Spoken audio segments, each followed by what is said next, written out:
지난 주서부터는 이제 십계명 본론으로 들어갔습니다.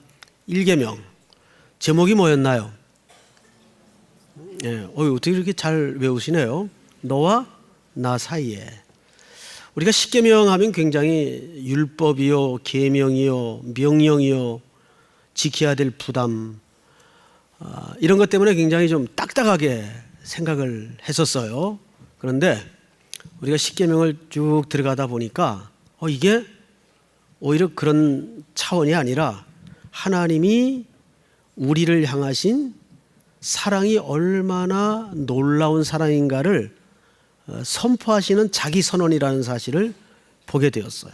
너와 나 사이라는 말은 정확하게 너하고 나 사이에 일절 다른 것들이 끼어들어서는 안 된다. 나는 너만 사랑하고 너는 나만 사랑해야 된다. 이 얘기거든요. 맞죠, 여러분? 네, 그런 맥락에서 오늘 2계명을 좀 들어가 보도록 하겠습니다. 4절을 보시면 너를 위하여 새긴 우상을 만들지 말고 또 위로 하늘에 있는 것이나 아래로 땅에 있는 것이나 땅 아래 물속에 있는 것의 어떤 형상도 만들지 말며, 이게 이제 본론입니다. 여기 공간 세 개가 등장을 하죠. 하늘, 땅, 물속. 이 공간의 어떤 모양으로도 형상화시키지 말고 새겨서 만들지 말라, 그 뜻이에요. 우상을 만들거나 형상화시키지 말라, 그 말이겠죠. 자, 그런데 오늘 이 내용을 가만히 보면 많은 기독교인들이 이 본문 때문에 오해를 해요. 오래전에 청년 하나가 어두운 얼굴로 찾아왔어요. 목사님, 좀 여쭤볼 게 있어요.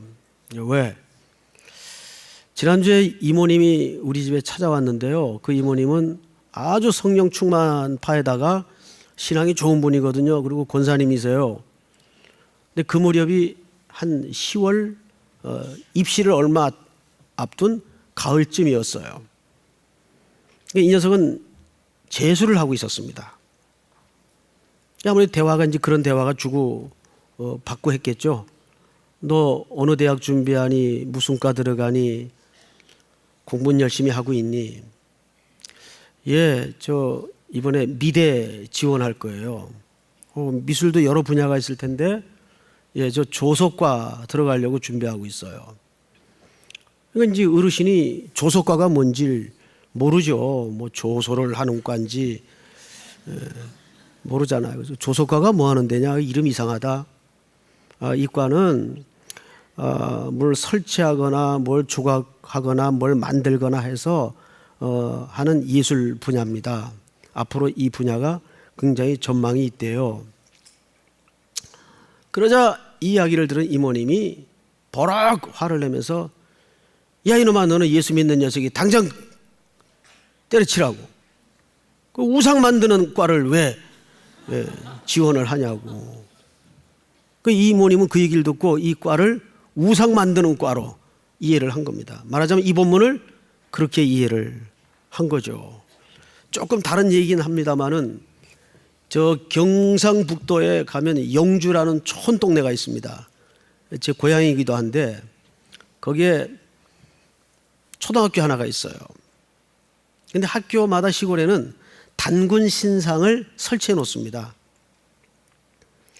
근데 그 영주에 몇몇 교회 장로님들과 목사님들이 야심한 밤에 그 학교 가가지고 그 단군 할아버지 동상의 목에다가 밧줄을 걸어서 그걸 끌어내렸어요. 그리고 그걸 두드러 부순 겁니다. 이게 신문에 나오고 발칵 뒤집힌 거예요. 알고 봤더니 이 누가 도대체 이런 무엄한 짓을 했냐 조사를 하고 수색을 해봤더니 그 교회 목사님들하고 장로님들이 한 짓이 이제 발각이 된 겁니다. 그래가지고 또 국가에서 마련한 국립호텔에 또 얼마 가 계시고 그랬어요. 참. 아주 그 신앙으로 말하면 돌쇠 같은 신앙이죠. 또 어떤 집사님은 그 마을 입구에 서 있는 장승이 있죠, 장승. 그거를 뽑아가지고 유도를 한 분인데 매다 꼰준 거예요. 두드러 부순 거예요. 그 간증도 제가 직접 들었던 적이 있어요. 글쎄, 왜 우리 기독교인들 가운데 이런 혼란이 일어날까? 이 본문에 대한 이해가 조금 잘못된 겁니다. 물론 그분들의 그런 순수한 동기도 제가 뭐라 그러는 건 아니에요. 근데 방식은 그건 아니에요. 자, 그래서 오늘 이 본문이 도대체 뭘 말하고 싶은 걸까? 과연 그런 쪽에까지 적용이 돼서 해석을 해야 될 문제인가? 아니면 조금 더 본질적인 우리가 주제에 맞닥뜨려야 할 것인가? 보도록 하겠습니다. 자, 4절을 보시면 첫 문장이 이렇게 시작이 돼요. 너를 위하여 새긴 우상을 만들지 말고. 자, 앞을 보실까요? 모든 우상의 동기는 결국 자기를 위해서입니다. 맞죠? 자기를 위해서예요. 인간은 마음속에 큰 두 개의 기둥을 갖고 살아요. 하나는 두려움이에요.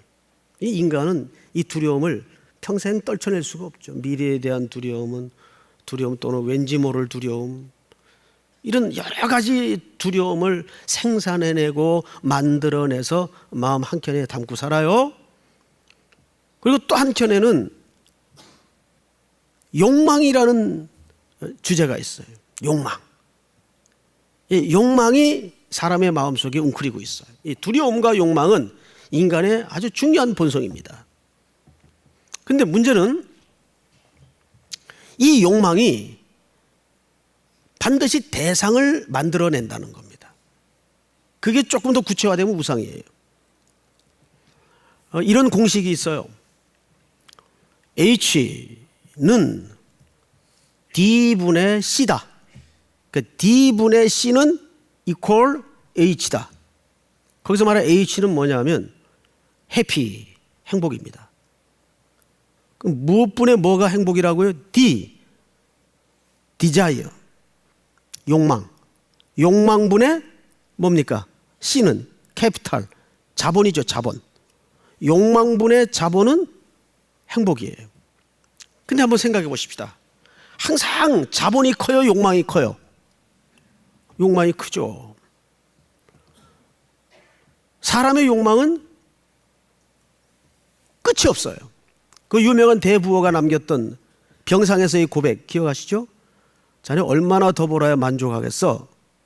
병문안 온 친구에게 그 대부호 록펠러가 그런 말을 했다죠. Just little more. 조금만 더. 그 대부호도 조금만 더. 이 욕망이라는 끝이 없어요. 근데 그 욕망에 비해서 자본이 늘 만족하게 따라주느냐? 그건 아니거든요. 항상 모자르거든요. 그럼 어떡합니까? 그래서 이 욕망과 자본 사이를 메꾸어주는 아주 훌륭한 시스템을 하나 인간이 개발을 했어요. 뭘까요? 카드. 욕망을 당겨 쓰는 거죠. 카드라는 매개를 통해서. 그래서 여러분, 이 카드는 이 시대에 빚의 빚, 치읓 빚이 아니고 지읒 빚. 오해하면 안 돼요. 카드는 빚을 지는 거예요.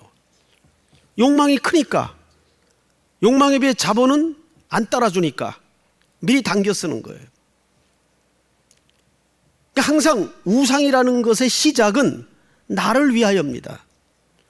여러분, 어떠한 우상도 존재하는 한 그 우상이라는 대상 때문에 우상을 만드는 법은 없어요. 자기를 위해서 만드는 거죠. 그래서 자꾸 그 매개물을 키우죠. 얼마 전에 우리 대한민국 모든 중딩들의 교복이 있었죠. 노스페이스.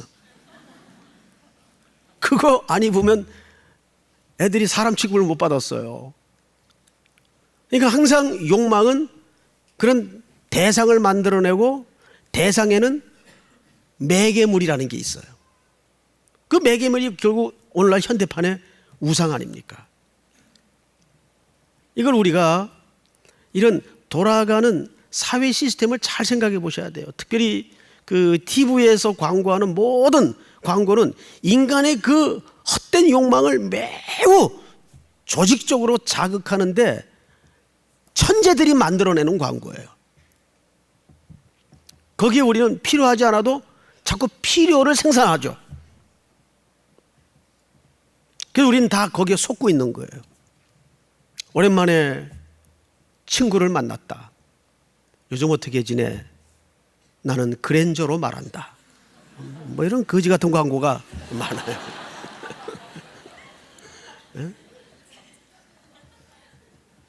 여기 우리는 그냥 그건 참 그 언어가 아니죠. 비언어인데 어떻게 지내니? 아, 나 좀 힘들어. 이게 언어 아니에요. 언어. 예? 이게 교제 아니에요. 근데 그런 광고가 말하는 언어는 언어와 비언어가 뒤섞여지면서 사실상 우리를 속이는 겁니다. 그런데 오늘 이 4절이 가장 중요한 문장이 뭐냐면 너를 위하여입니다. 너를 위하여. 여기에서부터 인간은 욕망을 감추고 종교라는 이름으로 우상을 만들어내는 거예요. 근데 그 속을 헤집어 보면 결국 자기를 위해서입니다. 부모님 살아계실 때는 말 안 듣고 효도 안 하던 녀석이 부모님 돌아가시면 부모님 묘지는 대통령 묘지처럼 해놔요. 그럼 되게 효자 같죠. 근데 그 이면에는 잘못된 샤머니즘이 감춰져 있단 말이에요.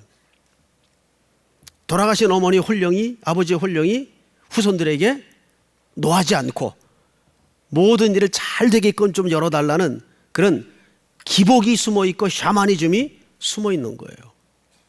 그런 것들이 오늘날 우리 현대인들의 정서 속에 은밀하게 감춰져 있는 우상들이죠. 자, 그래서 오늘 성경을 좀 보십시다. 너를 위하여 새긴 우상을 만들지 말고 또 위로 하늘에 있는 것이나 아래로 땅에 있는 것이나 땅 아래 물속에 있는 것의 어떤 형상도 만들지 말며. 23절을 볼까요? 23절 한번 같이 읽겠습니다. 23절 한 절만 시작. 신상을 만들지 말고. 예, 너희는 나를 어떻게 해서, 비교서라는 말은 나를 대신해서 또는 나를 대체해서 그 말이에요. 자, 이 이야기를 모세가 산에서 율법이라는 툴 속에 받고 있을 때 산 밑에서 어떤 일이 벌어졌나요? 모세가 안 보이는 거예요. 얼굴이 40주야를 모세가 얼굴이 안 나타나요.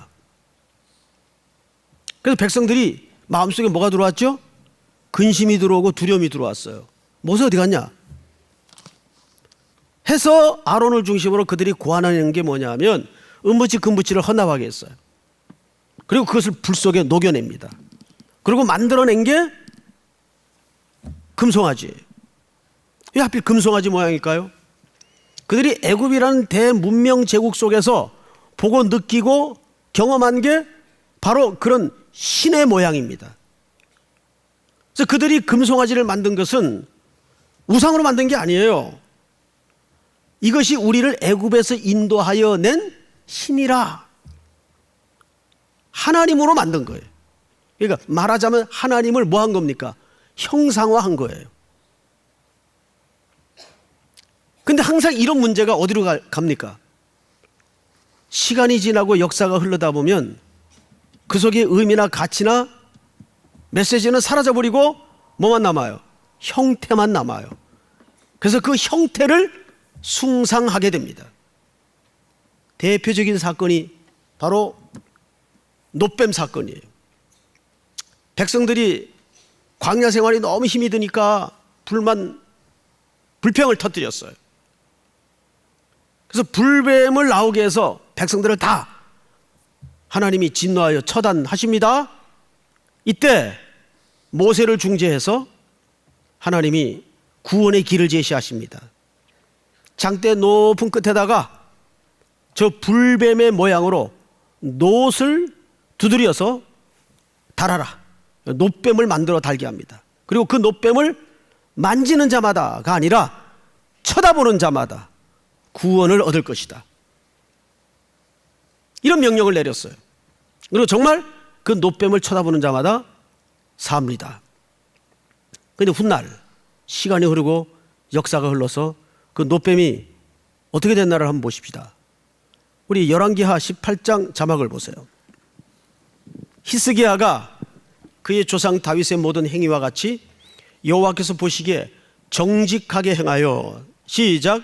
그가 여러 산당들을 제거하며 주상을 깨뜨리며 아세라 목상을 찍으며 모세가 만들었던 놋뱀을 이스라엘 자손이 이때까지 향하여 분향함으로 그것을 부수고 느우스단이라 일컬었더라. 4절을 잘 보시면 이 히스기야 왕 때의 사건입니다. 히스기야는 개혁의 왕이죠.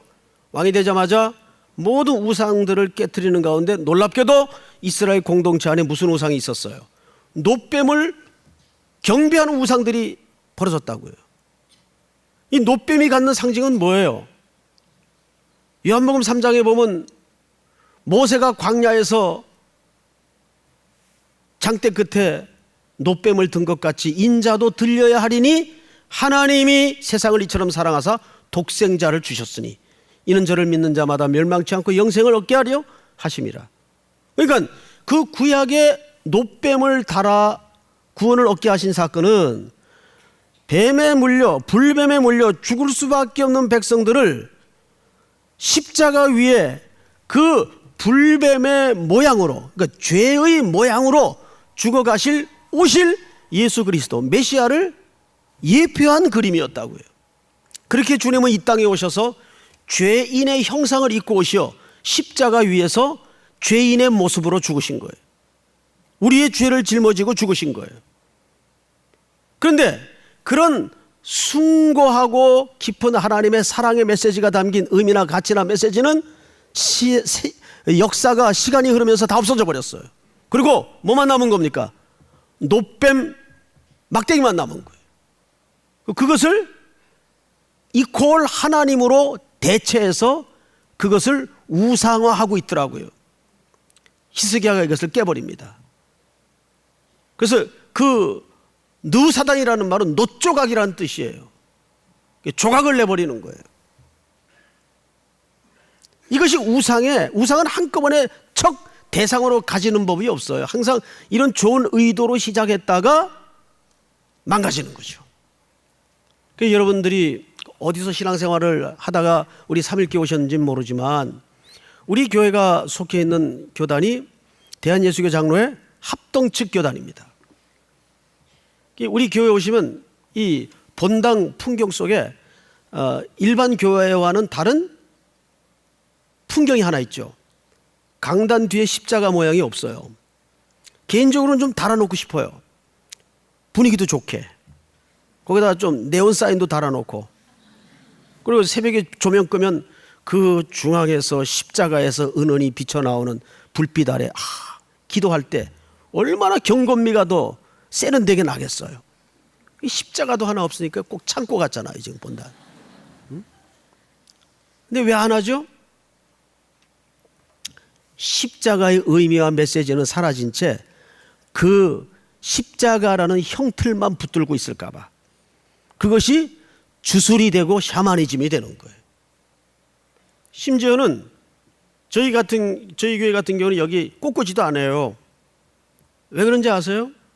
제가 오래전에 쓰던 강단에 이 모니터 있는 쪽에 보면 안쪽으로 설교자만 볼 수 있도록 글귀 하나가 붙어 있었어요. 오래전에 쓰던 강단인데, 설교자는 청중으로 하여금 그리스도를 보게 하라.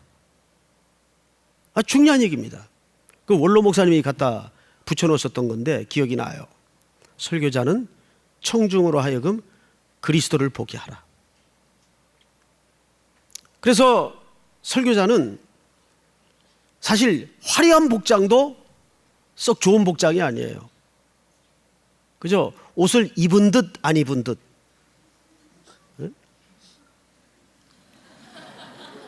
그리고 여기에 심지어는 목회학 시간에 보면 연필, 볼펜도 못 꽂고 올라오도록 돼 있어요. 여기 볼펜이라 하나 놓고 올라오면 청중들은 말씀에 집중을 못하고 저게 모남이냐 몽블랑이냐 쓸데없는데 집중을 흐리게 된단 말이죠. 여기다 꽃꽂이를 해놓으면 보통 꽃꽂이 잘하는 작가들이 한단 말이에요. 그 교인들이 앉아가지고 말씀은 안 듣고 안 그래도 집중이 안 되는데 주보에다가 꽃꽂이를 그려요. 집에 가서 해본다고 여자분들이. 그래서 아예 안 하는 겁니다. 제가 섬기던 교회에서도 20년 가까이 꽃꽂이 한 번도 안 했어요. 근데 와보니까 우리 교회도 없더라고요. 이 좋아요. 오직 말씀에만 집중을 할 수 있도록. 그래서 목사가 너무 장동건처럼 외모가 빼어나도 그건 복음적인 얼굴이 아니에요. 가장 복음적인 얼굴은 이제 저 같은 얼굴이죠. 저 같은 얼굴. 전혀 집중이 얼굴에 안 되고 오직 말씀에만 귀를 기울일 수 있는. 이건 뭐 조크입니다만은 여러분, 그러면 하나님께서 왜 이렇게 말씀하셨을까를 알아야 돼요. 하나님은 인간을 찾아오실 때 한 번도 형상으로 우리를 만나신 적이 없어요. 뭘로 찾아오시죠? 소리와 말씀으로 찾아오십니다. 타락한 인간은 하나님을 직접 볼 수가 없어요. 왜? 그 영광 앞에 우리는 죽을 수밖에 없는 죄인이기 때문에 훗날 주님의 공로로 얼굴과 얼굴로 대면하는 날이 있을 거예요. 그래서 모세에게도 하나님이 뭘 보여줬죠? 얼굴을 보여주신 것이 아니라 하나님이 등을 보여주셨어요. 출애굽기에 보면 모세가 하도 답답하니까 주의 영광을 좀 보여주시옵소서. 그 영광이라는 말이 하나님의 얼굴 좀 보여달라는 말이거든요. 이렇게 된 거죠. 답답하니까 하나님 얼굴 좀 봅시다. 백성들이 하도 애먹이고 속썩이니까. 그러니까 하나님께서 모세에게 등을 보이세요. 여기는 이중적인 의미가 있죠. 내 뒤만 따라오면 된다, 그 뜻이기도 하면서 동시에 직접 얼굴을 보면 아직 완성되지 않은 인간은 대면할 수가 없으니까. 자, 그래서 성경을 조금 더 들어가서 보십시다. 5절. 그것들에게 절하지 말며 그것들을 섬기지 말라. 나 네 하나님 여호와는 뭐하는 하나님인즉 질투하는 하나님인즉. 오늘 말씀의 제목이 되기도 합니다. 자, 이제 앞을 보십시다. 놀랍게도 하나님의 신성의 속성 속에 질투의 속성이 있다는 거예요. 우리 인간과 인간 사이에 벌어지는 수많은 질투는 사실 병들고 망가진 질투입니다. 그래서 거의 편집증에 가까운 질투들이 많죠. 순수하지 못한 질투들이 많죠. 그런데 이 원래 질투라는 속성은 하나님의 속성이에요. 왜 질투가 하나님의 속성일까요? 뭐 그런 영화도 있었더라고. 질투는 나의 힘.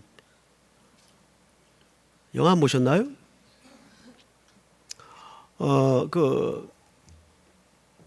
질투라는 개념에는 반드시 무슨 개념이 전제할까요? 생각을 해보세요. 지나가던 여자가, 나와 아무 상관없는 여자가 다른 남자하고 팔짱을 끼고 가면 어우 질투나. 아, 그래요? 그냥 아름답죠, 오히려. 그런데 우리 와이프가 옆집 아저씨하고 팔짱을 끼고 가. 아, 진짜 보기 좋다. 그래? 그래요? 말이 안 되는 거죠. 질투는 반드시 그래서 사랑이라는 관계를 전제한 개념이에요. 그 말은 무슨 말이 될까요? 뒤집어 얘기하면 하나님이 우리를 향해 질투를 하시는 하나님이래요. 그 우리를 어떻게 하신다는 얘기예요? 사랑의 관계로 너희를 만나고 싶다라는 뜻입니다. 나 너희를 이렇게 사랑한다. 그러니까 십계명은 율법 아니에요. 십계명은 일관되게 한복판에 사랑이 절절히 고백되어진 하나님의 자기 선언이에요. 1계명서부터 전부 그 얘기예요. 십계명을 공부하다 보니까 십계명에 녹아진 개념만큼 하나님의 사랑을 실제적으로 구체적으로 말한 성경이 없어요. 그래서 예수님이 이 십계명을 요약해서 딱 한마디로 주 너희 하나님을 마음과 뜻과 목숨과 정성을 다해 사랑하고. 이게 사랑의 개념이에요. 믿습니까? 그런데 이 질투라는 개념 속에 또 하나의 중요한 개념이 녹아져 있어요. 무슨 뜻이 되냐면 사랑은 뭘 낳죠? 만나도 되고 안 만나도 되는 그런 상태는 그걸 사랑이라고 할 수 없죠. 야, 너 마음속으로 다 생각하고 있어. 꼭 만나야 사랑이냐? 이런 말장난하는 인간들은 일찍 종을 내요. 그럴 수가 없죠. 사랑하면 만나고 싶은 거예요. 그걸 뭘로 나타나죠? 정열이라는 이름으로 나타나는 거예요. 정열. 매일 그 먼 거리를 그 자매의 집에 비가 바로 365일 새벽 6시에 일어나서 갈 수 있는 것은 열심 때문이 아니에요. 사랑과 정열 때문이죠. 열심을 하니까 정열이 생겨요? 아니에요. 사랑과 정열이 있으니까 열심이 나오는 거예요. 물론 그 중에는 병든 열심도 많지만은 여러분, 하나님이 우리를 이 정도로 사랑하신다는 자기 선언이에요. 난 너희들을 사랑하는데 정열적으로 사랑한단다? 그럼 자기 하나님의 상태를 우리에게 소개하고 말겠다는 얘기입니까? 아닙니다. 너도 나를 그렇게 사랑해다오라는 호소예요. 그게 맞잖아요. 사랑이라는 것이라면 그게 맞는 거 아니에요? 그 십계명에는 하나님이 모든 하나님의 영광을 버리고 자존감을 버리고 우리에게 말도 안 될 정도로 우리의 언어로 나타나셔서 자기의 우리를 향하신 사랑을 선언하고 있는 겁니다. 그래서 로마서 5장에 보면 자기의 사랑을 십자가 위에 독생자를 내어주기까지 확증하셨다 그러잖아요. 확증하셨다. 이게 하나님의 열심이에요. 그 열심은 하나님의 사랑과 정열에서 나오는 거예요. 사랑을 하게 되면 정열적이 돼야 됩니다. 그저 만나도 되고 안 만나도 되는 사이는 그거 사랑 아닙니다. 그거는 그냥 언어의 장난이고 관념의 유의죠. 자, 그런데 오늘 본문에 이런 얘기가 있습니다.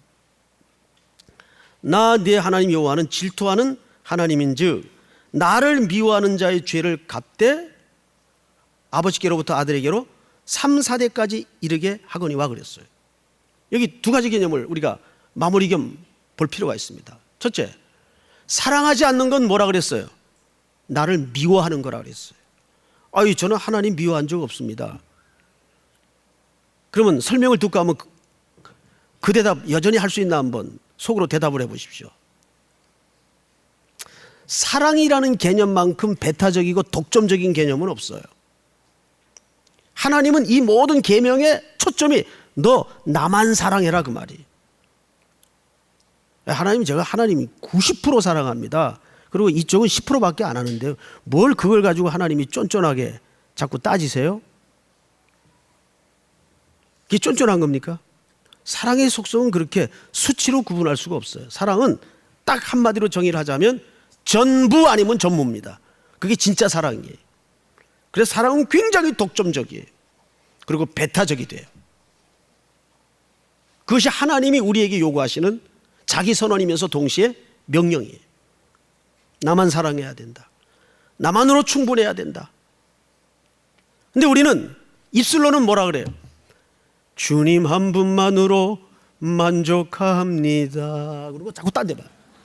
한눈 팔아요. 그래서 자꾸 까만 안경을 쓰고 다니죠. 눈을 여러 군데 돌리려고. 이 선글라스 쓰고 다니는 사람들, 수상한 사람들이. 근데 여기 나를 미워하는 자는 그 벌을 몇 대까지?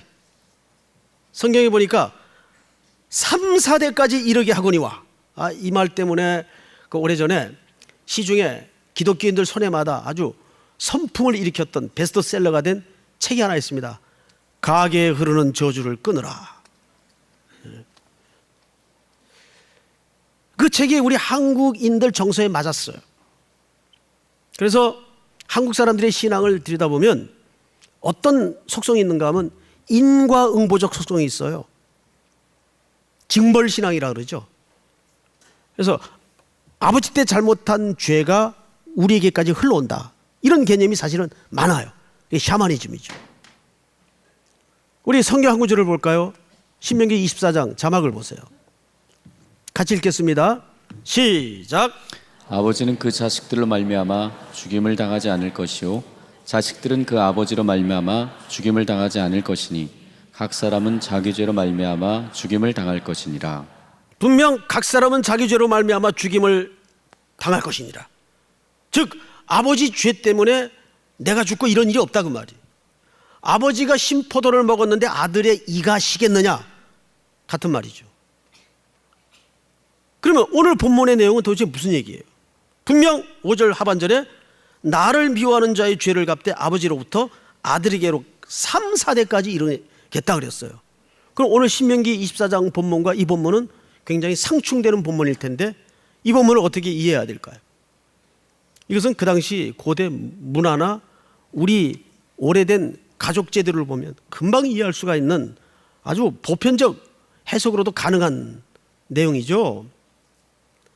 이 당시에는 사람들이 수명이 길었어요. 그래서 한 족장에 한 가정 안에 아버지가 대통령이고 제사장이고 족장이에요. 그리고 그 한 가족 안에는 보통 4대 5대가 살아요. 맞죠?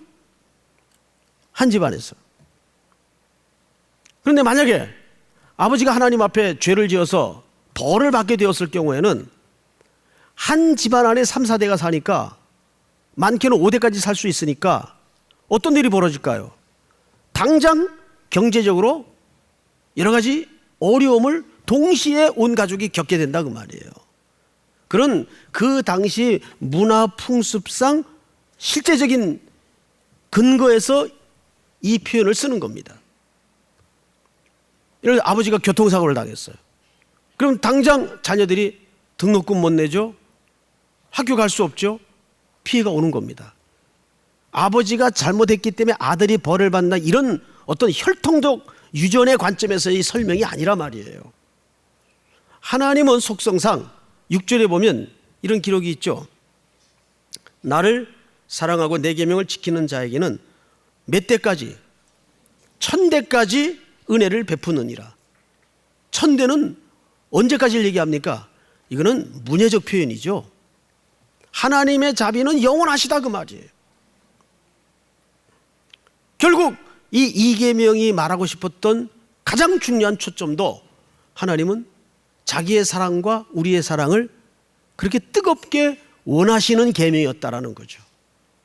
우리와 하나님 사이에 어떤 것도 끼어들 수 없고 그리고 이제 그 사랑의 태도를 오늘 이 계명에서 이렇게 설명을 한 겁니다.